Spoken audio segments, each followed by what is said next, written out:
this. Let me try and disconnect my earphones. Just give me a second. Please, sir.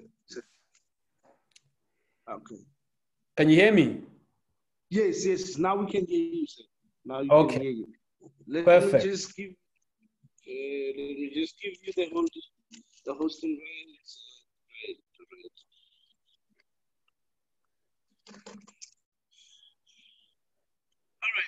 All right. Dr. Bongani. Sure. All right. Yeah. So okay, I'll turn on my video now, right? Perfect. Okay. Great. So welcome everybody. I think it's a great opportunity. This is the stuff that energizes me in terms of interacting with entrepreneurs, especially youth entrepreneurs. And I hope my story will inspire you into action, because that's what I believe our stories need to do.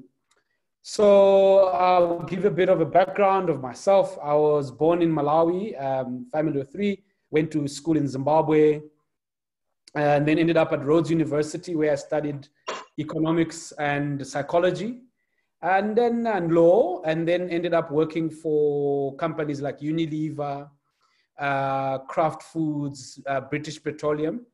And then I decided to start my entrepreneur journey.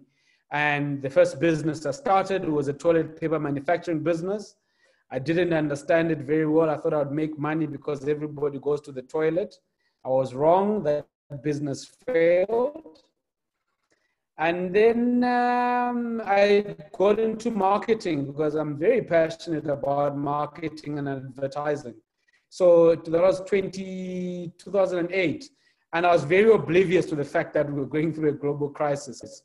And during that time, I made decent money. I was able to support a family. But then in 2014, 2015, I made a lot of mistakes. No money. One of the mistakes, I was not paying taxes on time. I was not doing my refunds on time. All the shortcuts that entrepreneurs take. And then 2015, when I had to go work for a competitor of ours. And that was very hard for me. I remember writing a post. Every day I went to work for that competitor, I would leave my heart in the car and my mind would go up to the office. And there was always a huge disconnect. I worked for them for about 5 months. And I got into depression. I ended up being depressed. I was admitted, for those who are in Joburg, in Park Lane. There's a hospital called Akiso Clinic. And I was hospitalized for about 3 weeks, that was. And with depression, they had to take away my laptop, my phone, because I was managing debt from the banks. The banks were after me. Friends had borrowed money from me after me. My family was a bit destabilized. We had to move out of our home. I was driving a Toyota Fortune. I remember the day when I sold it and they came to fetch it. Then I ended up driving a Baki that I used to own for the business. So it was just a lot that was happening, right? And that was 2016. Compounded to that, I come out of hospital, the first day of work, they fired me. They told me that I'm not delivering, and we decided to have a voluntary separation agreement, and then I left. So I remember standing outside a toy store in Woodmead, and I was like, what am I going to tell my wife and my kids, you know? Meeting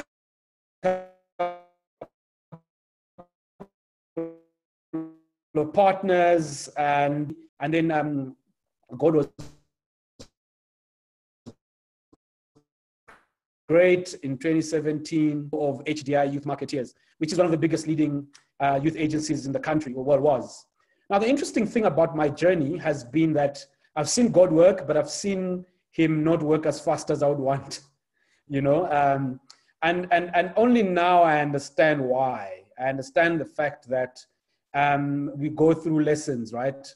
So I was CEO, traveled. I mean, I'd never been to Nigeria, went to Nigeria, never been to Ghana, went to the UK, went to France, as CEO, doing all sorts of work for the business. Now, the one thing that I knew about our business was that our model was very dated. We were losing clients already, but we needed to turn the business into a digital-led business.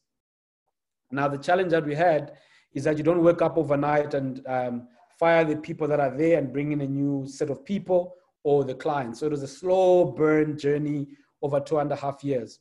Now, while I tell you this story is that when I was going into lockdown, something in my heart told me to focus on my passion. And my passion has been entrepreneurship.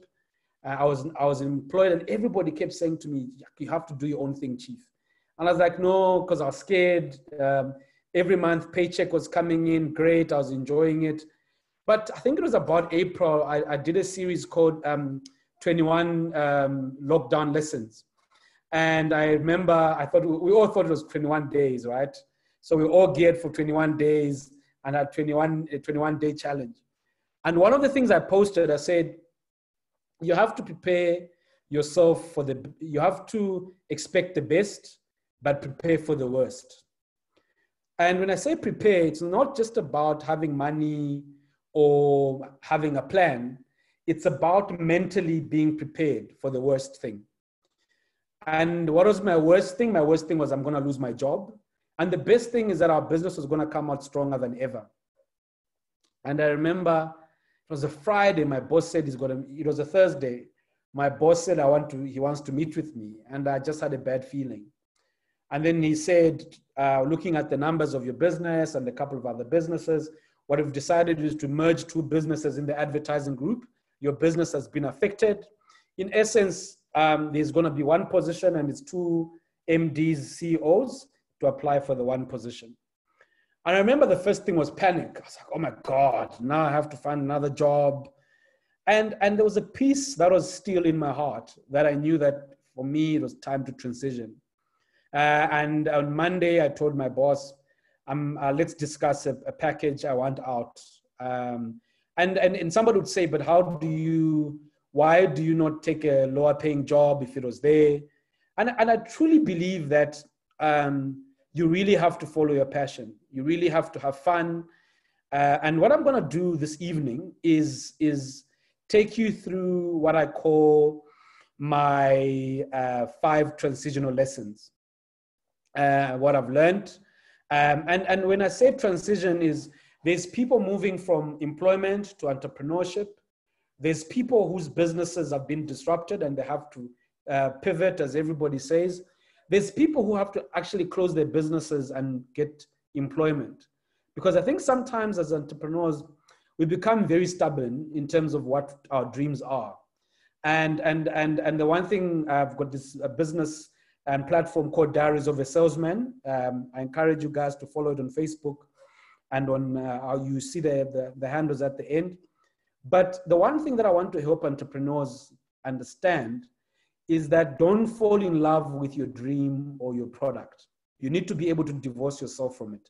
You need to be able to wake up every morning and have a sober view of where you are as a person and be able to look at it objectively. But we don't, because we read all these books, we listen to all these public speakers, and some of them are myself. We make you believe in your dreams and you fall in love with your dream. And even when it's failing, you're holding on. And I remember when my business failed, I think I knew probably in February that it was the end, but I didn't until September, right? I think if I had, they always say fail fast, fail forward. If I'd failed fast, failed forward, I would have been less debt. You see the business is not making money, you go borrow money from a friend, they believe in you, you say you pay it back next month, take money from this guy, pay that other guy, and you keep going and believing in this dream. But sometimes it's just, you have to cut it. You have to tell yourself, this thing is not working anymore. I need to find a job, or I need to do another business. And there isn't joy in it, but there isn't shame in it as well. Because as John Maxwell says, there's no failure without success, right? Oh, sorry, there's no success without failure. You have to fail. It's like running. I love running. You can't do 10 kilometers without doing 1 kilometer or 2 or 3 and feeling your legs hurt until you're able to do 10 Ks. So failing is part of the process. And if you're in this call right now and you're like scared and you're scrambling and you know things are bad, maybe it's time to just think back, have a conversation with yourself and say, what have I learned in this journey? And maybe those lessons will apply later. I remember people would tell me, no, one day you apply the lessons, and I couldn't believe it. I was in this madness. So let me take you through this presentation of mine, right? Let me see, where is that? Right. Okay. Just give me a second. Cool, can you guys see it?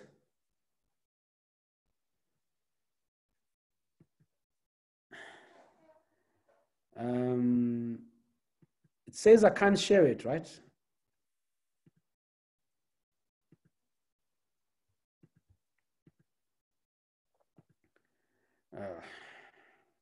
Sorry guys, I'm trying to.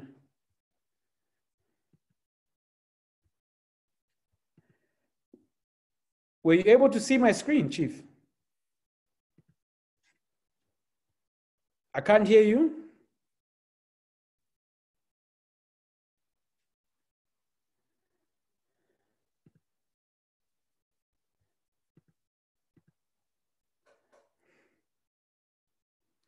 Who can share when somebody else is sharing? I need a host. Let me try again. Let me try again to share. Okay.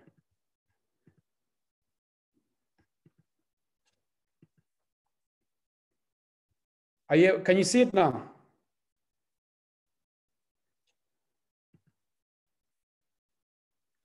Tapela, I can't hear you, Chief. You're on mute. You can see it now. Okay. Cool. Perfect. So just to go back, we've got this platform called Diaries of a Salesman. In a sense, it's an inspirational platform for entrepreneurs, salespeople, advertising professionals, and small business teams and owners, right? So what we try and do is we focus on self-leadership. We want to inspire action, and we inspire personal growth and business growth. The one thing that I want to tell you guys is that it's very important that you know that your dreams are still valid. In this situation that we find ourselves in COVID-19, I want you guys to know that your dreams are still valid. Sometimes it might not feel like it, but it's important that you wake up every day and tell yourself that my dreams are still valid. And it's important because only you can tell yourself this and only you can believe it.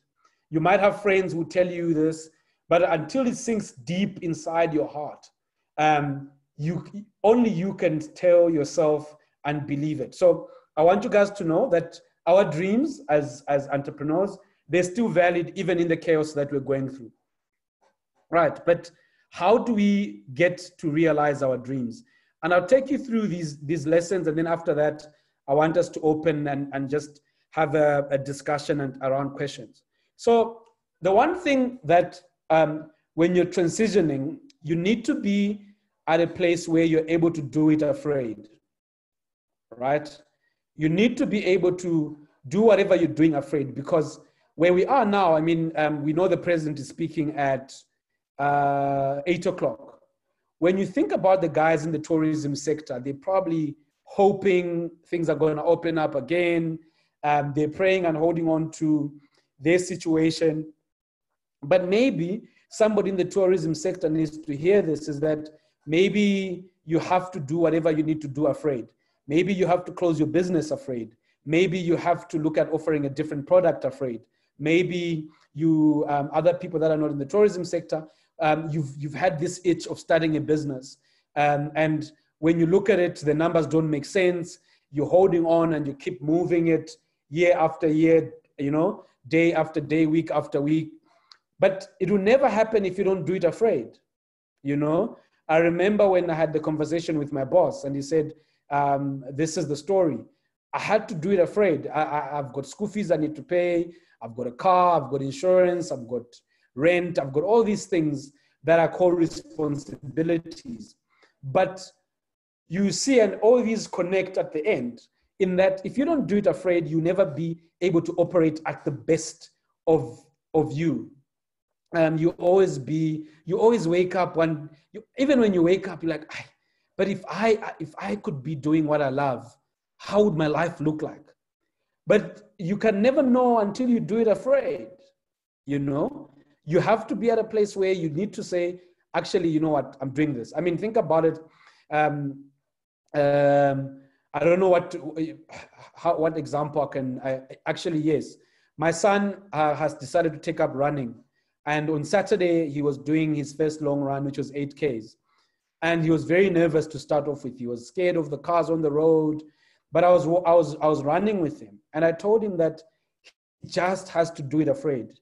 There's no way 8Ks is going to come to him. He has to keep going. And we did it 1 kilometer, 2 kilometers, 3, 4. He was in pain, 5. And we went on 7. He was struggling. And we were walking and running and walking and running. But in the end, he did it. And there was a satisfaction that he had. So I encourage you as entrepreneurs to say, guys, you have to do it afraid. Otherwise, your dreams won't come to life.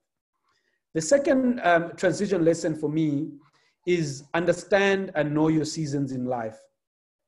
For those who are Christians on the call, and I'm a Christian as well, the Bible says there's every season under the sun. There's a time to reap, and there's a time to sow and a time to reap. There's a time to be happy, there's a time to cry. There's a time to be born and there's a time to die. And those are the seasons that we all go through. And I think many of us, and I've been a victim of it, is we don't understand and know our seasons. And sometimes we hold on too long and we don't see growth. We hold on too long to the wrong friendships, to the wrong relationships in our lives, to the wrong business partners, to the wrong ideas. And sometimes ideas save you for a time. I mean, I think of people who are doing masks now, right? I say for them, it's their season now. But then when COVID-19 is sorted out and your whole business has been transformed to making masks, and you continue making masks, and the mask story is over, it's being at the wrong time. It's being in the wrong season. Now, when you understand and know your seasons, your decisions will be very easy to make. I knew as glorious, and we all want the name CEO in front of our names. As glorious as being a CEO is, I would walk into a room, I'd call, my name is Bongani, CEO of HDI, and clients would listen. I was a bit afraid of letting that go, but I knew my season had come to an end. So my transition has been very easy. I sleep well at night. I don't even sweat and not think I won't have an income. This is my 3rd webinar in terms of influencing and inspiring people. Yesterday was one with Professor Tulima Donsela on Tuma Foundation. This morning it was with Financial Mail and Ad Focus in terms of discussing Adland. And I'm blessed to be here. And why I use that as an example is to say, my season had come and I had to be ready. I'm seeing business opportunities now opening up now that I've left where I was. So when I was telling a friend of mine that I was like Jonah in the Bible, where I was told to go to Nineveh, and I decided to go to another place, and I had to be thrown overboard, and the whale took me and threw me over. And I think my whale is COVID-19 that threw me over, and I'm seeing opportunities. So I encourage you guys to understand and know your seasons. It's very important. The third one is around preparation and opportunity. Now, talking about starting a business and preparing to start a business are two different things. Preparing yourself, it means there's a lot that you need to be doing if you want to be in business, or if you want to get a different job, or if you want to buy a house, or if you want to get married, whatever it is that you're looking for. you have to prepare yourself. Now, I ran my last business, although I was employed, and people actually thought I was the owner of that business, like it was my own. The passion that I had, my drive, and the way I ran the business, the way I would wake up in the morning, I would fight for my staff, I'd fight for the business, but I was not even a shareholder. I didn't even have shares at all. But for me, I was mentally preparing myself to say, when I'm going to go to my next rodeo and run my own business, this is the passion and drive that I want to have. And I remember a boss of mine years ago, and even the Bible, I'm sorry, it sounds like I'm a pastor using all these examples from the Bible, but it says workers unto the Lord and not as unto man. It talks about preparation. Oprah talks about luck and creating your own luck. It says luck is when preparation meets opportunity. Now, if you're telling yourself you're going to run a certain business, your mind starts thinking and attracting those things. The conversations that you have will be around that. The things that will attract you and you listen to quickly will be around that. You know that it's not tonight the Premier League is starting. I'm actually looking forward to watching Arsenal and Manchester City play. But if you are preparing yourself and soccer is not your thing, don't sit up at night and watch soccer. Be reading, be educating yourself, prepare yourself for the next stage, because when the opportunity comes, that's when your luck comes. And then when it comes to identifying opportunities, be in conversations, look what's going on in the market, try to understand where are the gaps, what is it that I can do, what is it that I can learn, so that when my day comes, I'm ready, right? I'm not caught, the proverbial saying, with my pants down. Because when you're not prepared and an opportunity comes, I mean, if you do not know how to apply for funding for a business, and you go to tender today, somebody was like, somebody's failing to deliver masks in the Free State. Do you want to do it? And it's a genuine thing. But you've never had to look at where to get money from, how you source products, how you cost, how you prepare a business plan, and all that. You get scared of that. You'll be like, no, Chief, Mina, it's not for me. I don't understand it. Because what? You've not prepared. And the opportunity has come and you failed to create your own luck, right? The fourth and second last part is do what makes your heart sing. And I'm very passionate about this. And I know sometimes people say, you only speak like this because you speak from a point of privilege. And that's why I told you my story about being depressed.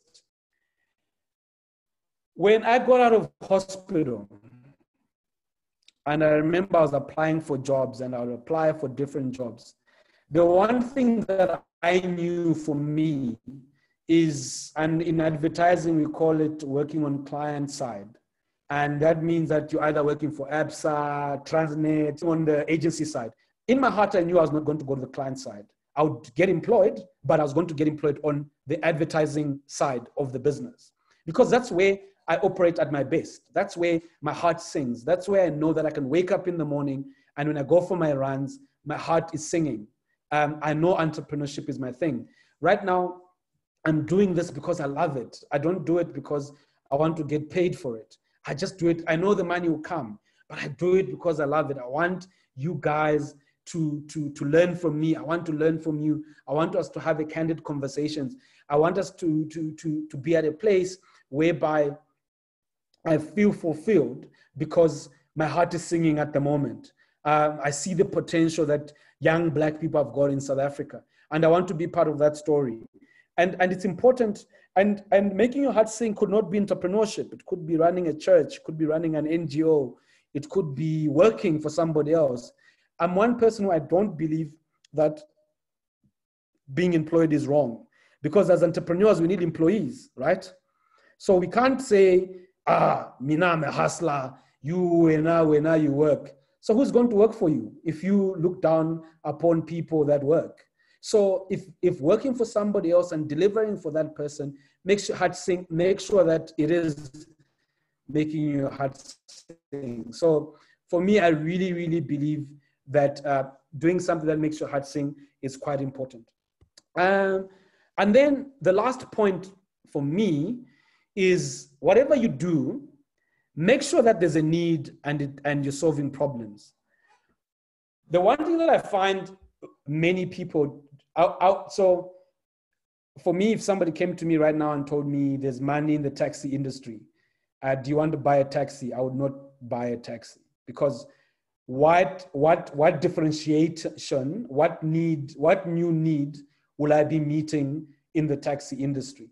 Maybe if I was to manufacture taxis that do sanitizer now and people find masks there, maybe. But when you look at some industries, yes, people are making money, but they're quite saturated. That's why you find that in industries like, and I'm not looking down on the taxi industry, but when you look at industries where sometimes violence happens or there's huge barriers to entry, it's because the needs have been met already. And the pie has become so small that what people are fighting for is so small, then people start creating territories, right? So what you need to be in, find industries that are like a river, right?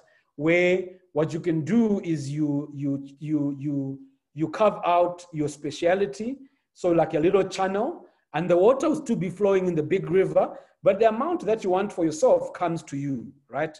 So it's very important that you're meeting needs. And clients, anybody, I mean, we're all here, we love people who solve problems. Don't you find it irritating that you've got a friend who always comes to you and they can't solve their own problems? You find it's very, like, it's just heavy, you know? So what clients want, what I've learned over the past, I've been working for, I forget, about 16 to 18 years, is that people will pay for problem solvers. The reason why Elon Musk, for those who follow what was happening with the space program, the reason why Elon Musk is a billionaire is because he managed to solve the problem for the United States government. The United States government stopped going to space, and he said, fine, guys, I'll create a space company that will take you guys there. And they paid him billions for it, right? So find a niche that makes your heart sing, find needs that you can meet, and find problems that you can solve from a day to day.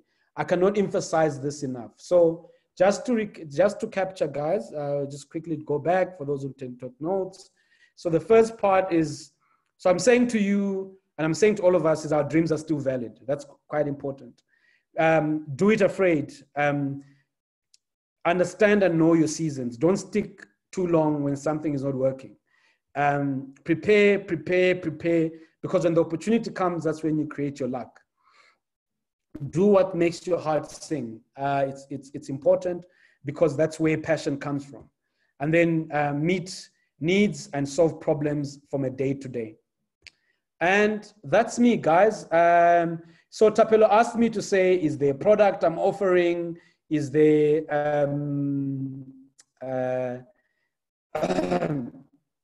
anything I'm selling? Guys, what I'm offering for the next 2 months, from January to August, is an opportunity for us to coach, for me to coach entrepreneurs and small businesses. Please follow us on Facebook and on Instagram. We're going to announce it very soon, probably next week. And if you get the opportunity, I get to spend 1 hour a week with you and your team, either physically if you're in Johannesburg or virtually now. What that service would be, I'll help you with a sales plan. I'll help you with a marketing plan. I'll help you with creating a credentials deck. Even if you want me to attend certain meetings with you, and then we come back and then we sort of say, how did you do there? If you want to pitch to me, I'm able to give you some pointers, because I just want to give back. I think entrepreneurship has given me so much. It's still going to give me so much. And I think just this transition period before it gets quite hectic for me is being able to spend an hour a day coaching an entrepreneur and 5 entrepreneurs in a week. I think will create a difference. So yeah, I want us to have a conversation rather than a monologue, just me talking. So yeah, that's me, guys.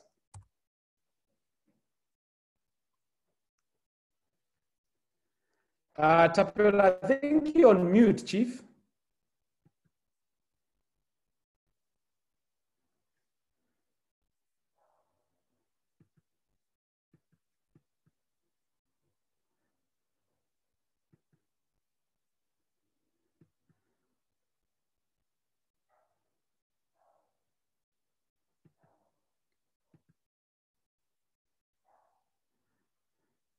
I don't know now.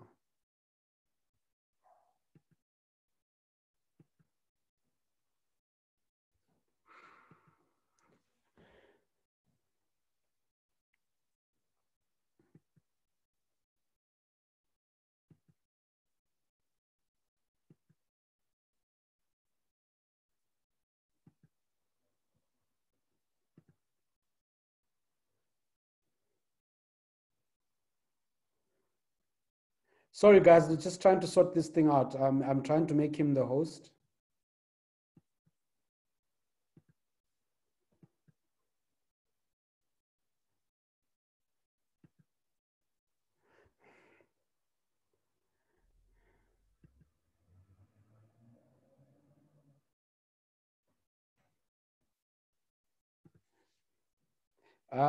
So one question here is that, is this presentation going to be available online? I will share it with Tapela. There you are, Chief. Yeah, I think the screen was locked. I could not do anything. Oh, okay. All right. Sorry, man.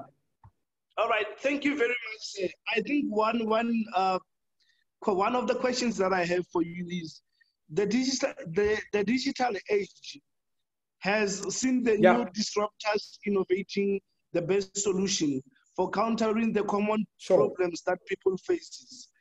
Would you think our slowdown as entrepreneurs is somehow being contributed to a lack of creativity habits that we entertain? And how do we overcome that? I think that for me, there's this huge push and huge drive around digitization, and we need to accept that South Africa is a mixed world country. The majority of South Africa is still a third world country, right? So if you're trying to reach out to people in the rural areas, they're not on digital platforms, right? And you need to look at your business and your target market, again, going back to identifying a need, because once you're identifying a need, you know who your customers are and who your clients are. So I'm not saying don't digitize, but don't digitize, then you exclude yourself of the market that you're trying to target, okay? And then innovation as well is just not digital innovation, right? Innovation is just doing things differently. So when you think of people that have got events businesses, and those are people that have been affected the most in terms of social distancing, digital is not going to help them in any way, right? It's just that people can't attend weddings, people can't attend parties, people can't attend conferences. So how best do they create jobs? How best do they facilitate those interactions? And digital might not be the answer, right? So I think one has to look at the need and the problem they're trying to solve. And if digital is your answer, then go digital. Go to digital. Yeah. Because I think there's so much hype. The worship team is recruiting everyone to go to digital space, but ignoring the fact that there's still Bogogo Nomkulu who are not even tech savvy, who are still going to be left behind. You spoke something that is very crucial under the second slide you shared about understand and know your season.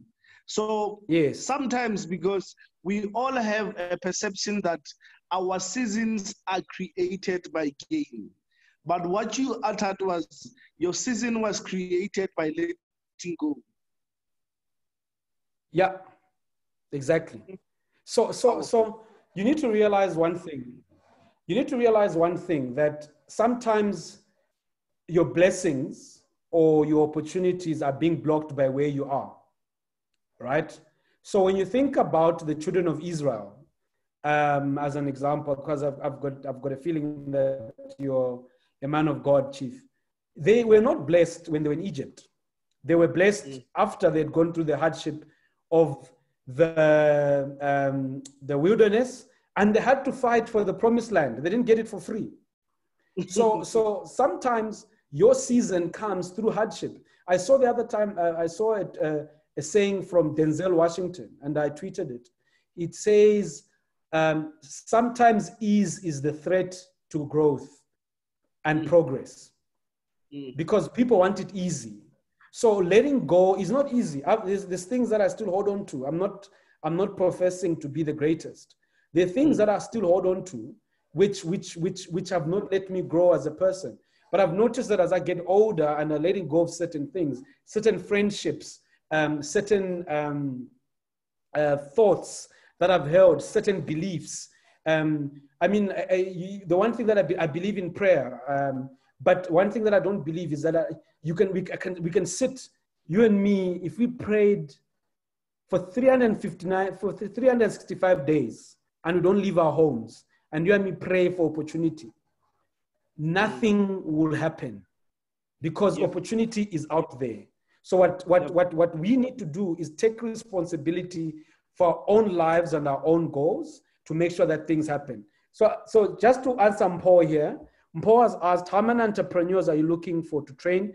And is the opportunity for people who already have businesses? So Mpho, the opportunity is for, what we're going to do is we are looking for startups. We're also looking for people who failed and want to start again, and people that are not growing. So once the applications open up, we still trying to decide the criteria. We've got what we want. We want to create this thing called a business shaker. So maybe to be a Google form, you answer certain questions, and then we'll be able to see. And I want to grow this. So I might probably ask some of my other friends who are entrepreneurs, maybe they're able to give an hour a week of their time just for 2 months, so that we create this thing around helping entrepreneurs. Marius, I like what you're saying as well, around that everybody's talking about pivoting, but people don't know how. And that is why I'm giving my time to guide, because pivoting for businesses, it means different things. It means something different from somebody who's in tourism, somebody different who owns 10 Ubers, somebody who owns an Airbnb. So it's about understanding the different needs and being able to assist and guide the different entrepreneurs. Unfortunately, I don't have capacity to coach and guide many businesses. That's why I just want an hour a day, 5 hours a week. Then I'm able to give you the justice and to immerse myself in terms of your business. And then Joseph here says, how do we balance digital marketing and traditional marketing? So I don't think it's about balancing. I think it's about using, so when you go back to advertising used to be print, then radio came around, then television came around, then outdoor came around. So digital is just an evolution of marketing based on what's available to us now. So don't say either or. I think it's about having a mix, but it's important now because of this thing. So this thing, people are on it 24/7, and that's why everybody's talking about digital, because you're able to get people's attention very quickly. So you also need to understand, in terms of, as I said, understand your market, understand your needs. You can't be on Twitter and Facebook and you're targeting Abogogo who are in Stockfells, right? Because they're not on Twitter. And then my mother has never been on any, she's turning 70. She doesn't have a Facebook account. She doesn't have an email. But she runs a business. She's got a store back home in Malawi. And she doesn't see the need of having these things. My dad is on, so that's a different conversation. So you need to understand your market. Bongani, I'm going to ask you this. Ever since in the last 5 years in the space of business, I've been interested in studying how the culture and the ecosystem of African countries, how they develop the entrepreneurs. So I want to bring it to the level of the audience. In Africa, mostly Malawi, your Zimbabwe, your Nigeria, They don't have such resources that we have in South Africa, but they are able to get exposure as quick as they produce anything. What would you say it's a differentiating factor between someone who's an entrepreneur in South Africa and the one in Malawi or Zimbabwe or Nigeria? So for me, I believe that social grants are the worst thing that has ever happened to South Africa. It creates an attitude of dependency. Yesterday, I was talking to young people with the Tuma Foundation. And I said to them that no one is coming to rescue you, right? So when you think of people on the continent, they know that no one is coming to rescue them. The governments are dysfunctional, the economies are poor. So it's about survival. Entrepreneurship in those places comes about survival. In South Africa, when you hold long enough, you're going to get your social grant. And I understand we can go back to the legacy of apartheid but people fight to survive. You find in Malawi, in Zimbabwe, every household, even people who work, there's no people that, most families you find there's a guy is a clerk in government, but he farms, subsistence farming, and he sells maize at the market, or he does something, because there isn't dependency on government. What I believe governments need to do is create an environment for entrepreneurs to thrive. That's the best thing any government can do. Create the infrastructure, create the policies, create those things for us to survive and to thrive. But when you think about it, already entrepreneurs are going on about talking about how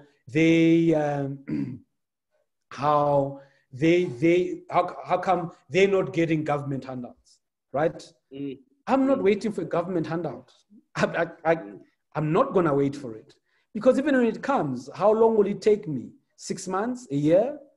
I always say that if you took everybody right now and take privilege aside, if everybody was given R1 million to start their lives over right now, I still bet you Adrian Gore will still build a big business, right? I bet you Patrice Motsepe would still end up a billionaire. And yes, there's things around networks and exposure, but there's also there's mindset. There's a mindset of saying, I'm going to make things happen. I'm going to do things. I'll act. I'll fight. I won't give up. I remember being in hospital when I was depressed. And I said to God, I was like, Chief, I'm not going to die here. Because when you got depression and anxiety, I attempted committing suicide. I did take pills at night. And I vomited them, and my aunt took me to the hospital. But I remember saying to God I will not die and my kids will live to say that our father killed himself because he had failed. So I said, God, what's the deal here? And he said, you're going to have to fight your way through, but I'll give you the opportunities. And I've seen him grow as I get stronger. I ran, and the reason why I ran, like tomorrow I'm doing 10 kilometers. The pain that I go through running to achieve the next kilometer is the same pain you go through business. So my brain is used to understanding pain. I'm not afraid of pain. Many of us are. It's difficult when you're starting to run and your legs are sore. I ran my first marathon in January, and people ask me, why do you run every day? For me, it's for my health, but it's also for this, because I know, 3 kilometers, I've got, and sometimes you tell yourself, I remember posting where I said, when you run, you celebrate the kilometers that you've achieved to keep going, then think about where you're going. Because if you're at 1 kilometer, you think, oh my God, I've got 9, you give up. You'll be like, I've done 1. Let me do 2. Let me do 3. Before you realize it, it's 9. I've done 10. So for me, those are the things that I do to stimulate myself and to keep myself going. Mm-hmm. Sir, massive respect for introducing us to your personal space. There is something that you said before I go to the audience, which was the third slide, preparation and opportunity. Our platform Yeah. was inspired by a research done by SASFIN and SME Africa that says one-third quarter of the SME will never survive 6 months of not being operational. So one of the contributing factor was that most of our SMEs are built for good times. They can't survive tough times. I'm now in a lockdown. I'm afforded an opportunity to prepare again, not knowing what the future is going to hold for me. I want you to speak to that person. I started a business because Bongani promised me to give me something, and he's no longer doing that. Now I'm starting to get in a depression mode because business is not working. I took everything and I had to put it in one basket because of the word of someone. Okay, so Jason, I'll come to you. I've seen your question. Let me just answer Tapeli. So the reason why I'm passionate about entrepreneurship and the way that I want to approach it is that businesses don't fail. It's the entrepreneurs that fail. Okay, a business, it's there, you know. It doesn't have a name. It doesn't breathe. It doesn't eat. It's there. Winning and failing are in the mind of the entrepreneur. And I think the one thing that many people don't emphasize is the issue around self-leadership, right? And hence I use the example of my running. So I've been resting since my transition, so I've not been following my processes properly. But there's a point where, and I'm going to have to get back to it soon, is that my calendar is I even put things like family time, I put reading, I put doing budgets, I put wake up, I put exercise. Because what that does is conditioning my mind to what I want to achieve, right? So I know when I'm wasting time. The problem is that when you sit and you don't know where you're going, you get distracted, right? You get 100,000 Rand in your bank account. Because you're not conditioning yourself that this is not my money, this is the money that belongs to the business. And I did it. You take it and go on holiday because your priority is going on holiday. It's not reinvesting in the business. So what we need to do is work on the entrepreneur first before we work on the business. Because sometimes people believe if experts come into the business and help you manage your finances, if this is not right, if your mind is not right, if your heart is not in the right place, if you're not doing stuff that makes your heart sing, you're not going to win, right? So I want to answer Jason here. So Jason asks, he says, thank you, Mr. Chikanda. Thank you for spelling my name right one time, for sharing with us your personal story that I feel like asking you about closing your eyes while the house was burning after 3 weeks. In the center, got things worse. You lost things. How did you get back to yourself without medication and money? So I was on medication. I was on antidepressants for 6 months after I got out of hospital, but I got off those antidepressants because I found out that exercising, meditation, prayer helps better than medication. So that part. But I always believed that I would make it.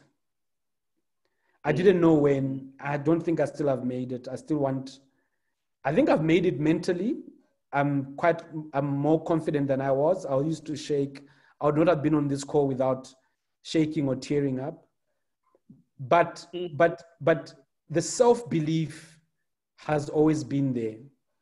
And it's something that you have to cultivate every day. I remember reading a book by Joel Osteen called The Power of I Am.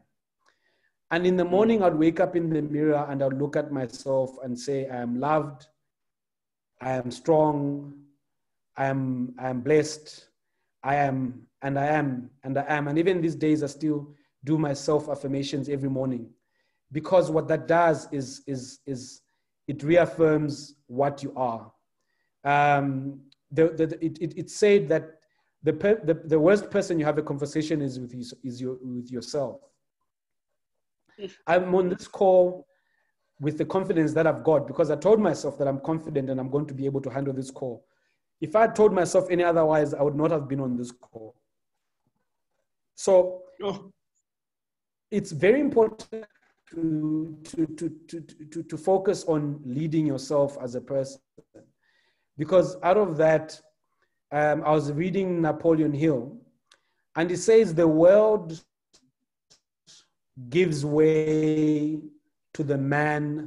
Haven't you ever been intimidated by a confident person? Somebody who comes, I used to always tell my team, when you walk to a client place, walk like you own the place. Like walk with confidence. Don't, I'm not saying walk with arrogance. Walk there knowing your story. Walk there and say, I'm the right person to do it. Like right now, even if I got a tender or an opportunity for 5 billion rand, I'll look at the person and say, I'll deliver on it. Then I would walk outside and start calling my friends and say, hey, James, I don't know how I'm going to do it. Because that you're able to do it and you don't, that's different. But you need to be able to back yourself. No one else will. I can spend time with you as many days as you want. If you can't back yourself, there's no story. So I always believed that I would make it. There were days where I doubted myself. I praise God for my parents, my mother, my dad, who've never stopped believing in me. My children believe in me. Friends of mine believe in me. Today, when I had a webinar, my friends called me, Chief, you did very well. You work on this, work on that, but I believe this is it. So surround yourself with people that believe in you. That's another thing that's quite important. Oh, thank you very much, sir, for opening your heart and leaving the cosmetic makeup aside and taking us to the pain of your life. I don't believe in cosmetic makeup. It doesn't help anybody.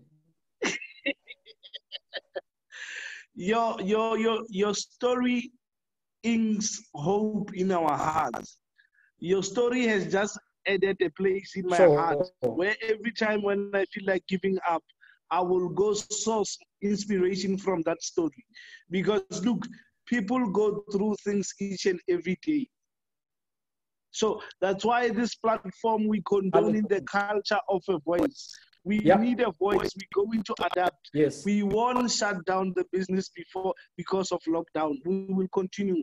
Ntate Bongani, on behalf of my Think Institute family, on behalf of all attendees, I just want to thank you very much for taking an hour of your busy schedule to come and speak with us. I don't know if you have any parting words to the audience. Always be closing, guys. Always be closing. All right. And Tapelo, if you need help with Mindset Institute for anything, I'm available for you. If you want to have another conversation next month with entrepreneurs, I'm here. All right. Let's make things happen. Thank you very much. Cheers, brother. People have expressed the continuancy of this. So we're moving into a talk shop. Shop, winners with conversation after June. But they should just stick around. Ladies and gentlemen, let me thank Ntate Bongani to be with us. Still remember, we have 9 episodes left before the end of the summit. We're learning, we're growing, and we're becoming better and better each and every day. Ladies and gentlemen, my name is Untitled, and like I always say, you are the best and unbeatable element of success. Until we meet tomorrow, stay legendary. I'm out. Thank you, sir.